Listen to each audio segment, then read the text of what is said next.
Petrella.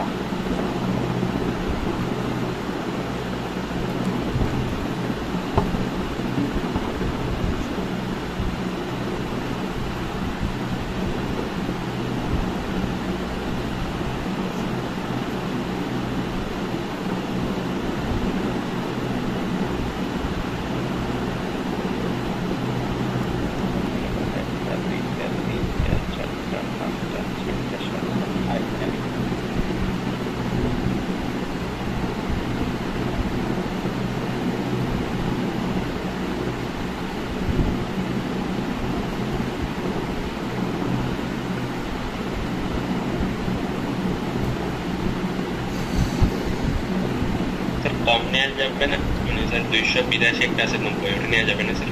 ওইটাই কি ধরনের ওই যে লিড ফ্যাক্টরিয়ালটা নিলাম, ওইটা দেখলাম এটা কি ধরনের দেখছি, এই জার্নালিজম দেখছি, এটা নেই, এটা 277।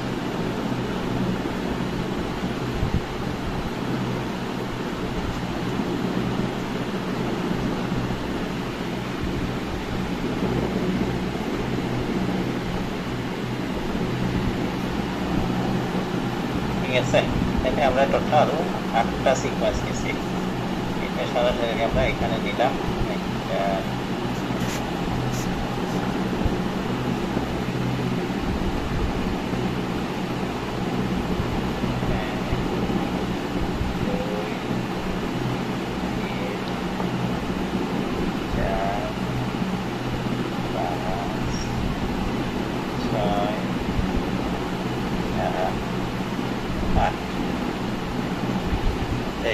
এখন এখানে একটা জিনিস তোমরা খেয়াল করছো কিনা আমি জানি না, এখানে আমরা এখানে যে সিকোয়েন্স গুলো দিচ্ছি, এখানে প্রথমে আছে কিন্তু ক্ল্যাপসিয়ালা নিউমোনিকটা, ঠিক আছে, তারপর আছে বিসাল ফার্কুলাস, তারপর আছে নকার্ডিওপসিস, তারপর আছে সেনিমিনিয়াস পাইরোমিটা, তারপর আছে সালমোনেলা এন্টেরিকা। এইগুলো যখন মাল্টিপল সিকোয়েন্স অ্যালাইনমেন্ট করব, ওখানে যে অ্যালাইনমেন্টটা দেখাবে ওখানে কিন্তু এই সিরিয়ালি দেখাইতেও পারে, নাও দেখাইতে পারে, কারণ এখানে যখন মাল্টিপল সিকোয়েন্স অ্যালাইনমেন্ট হবে তখন হচ্ছে কি যেগুলো একটার সাথে একটা প্রথমে কিন্তু কি পেয়ার ওয়াইজ অ্যালাইনমেন্ট হবে। ঠিক আছে, আমার শীটটা বসছো কিনা মাল্টিপল সিকোয়েন্স অ্যালাইনমেন্টে তোমাদেরকে শীট দিয়ে দিচ্ছিলাম। তো প্রথমে কি পেয়ার ওয়াইজ অ্যালাইনমেন্ট হবে।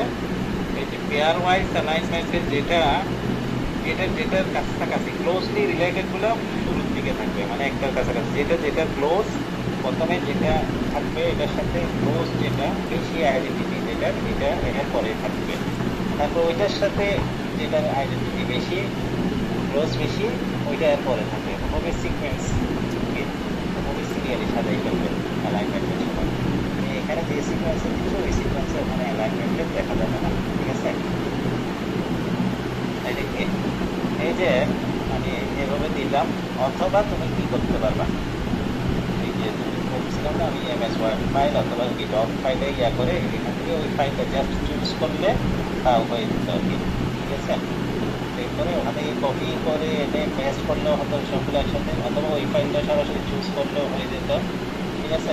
বিভিন্ন অপশন আছে আর কি, আর তোমার যেটা সুবিধা তুমি ওইটাই করতে পারো। তবে এইটা হচ্ছে কি তুমি ওখানে ফাইলটা রাখলে পরে তোমার একটু সুবিধা হচ্ছে তুমি দেখতে পারবা যে তোমার আসলে তুমি কোন সিকোয়েন্সে দিছিলা, ফাইনালি কোন সিকোয়েন্সে আসছে, ঠিক আছে, সিকোয়েন্সগুলো মানে কোন সিরিয়ালে আসছে, এখানে কোন সিরিয়াল আছে আর ওখানে কোন সিরিয়ালে দিছিলা, ঠিক আছে। তো এখন যাই হোক, এখানে আমার তাহলে সিকোয়েন্সে আসছে পেস্ট করে ফেলছি, ঠিক আছে। তারপরে একটা আমি কপি রাখি এখান থেকে,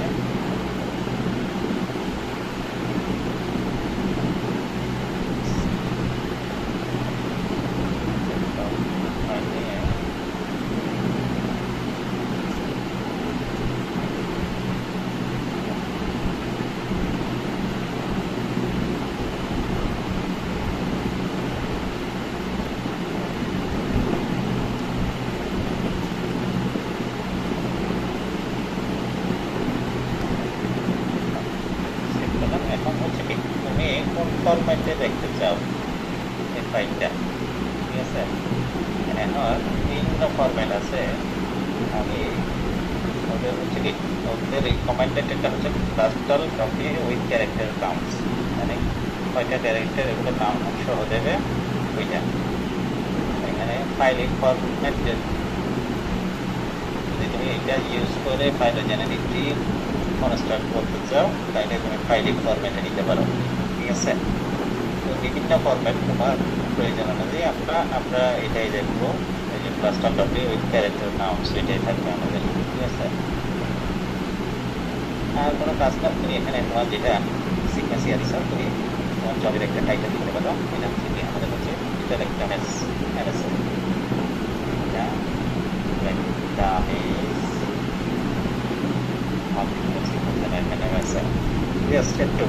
আর কোনো কাজ নাই, ওকে। তাইলে তুমি যে সাবমিট করবা,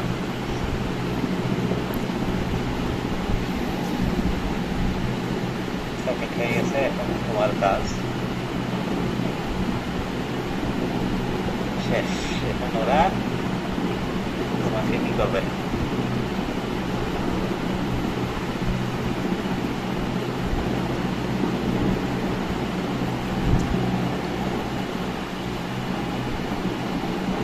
এই যে দিয়ে দিচ্ছে, ঠিক আছে।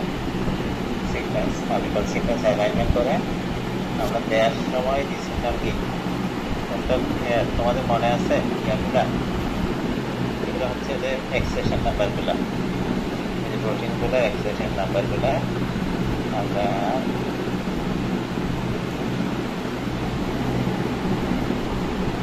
আমাদের শুরুতে ছিল কি EKF78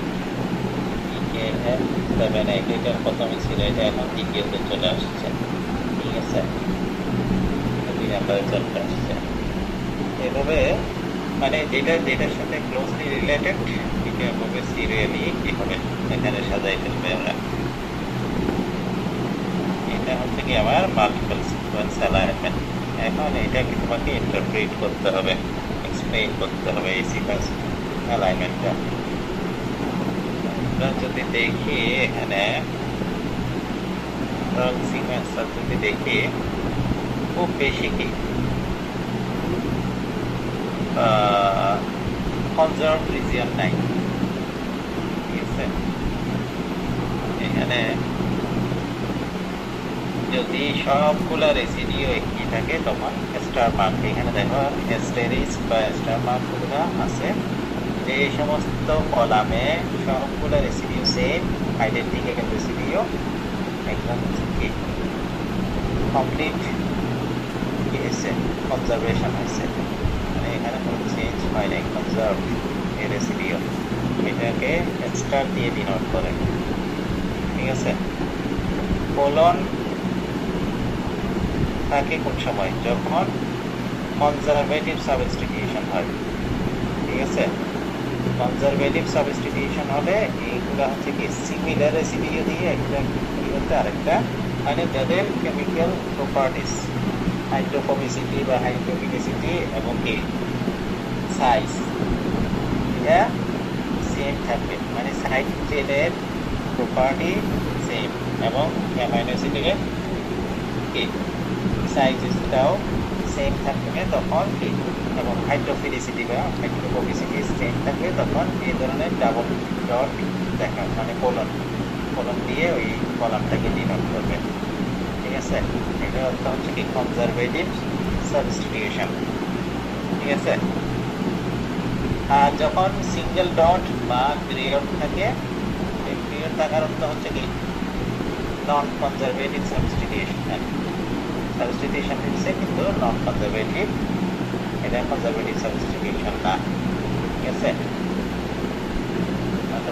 নন কনজারভেটিভ বলতেছি সেমি কনজারভেটিভ সাবস্টিটিউশন, একটা থাকলে এটা হচ্ছে কি সেমি কনজারভেটিভ সাবস্টিটিউশন, ঠিক আছে। তাইলে ডট আর কোলন বা স্টেরিস্ক না থাকলে এগুলো হচ্ছে কি নন কনজারভেটিভ সাবস্টিটিউশন। তাহলে 3 ধরনের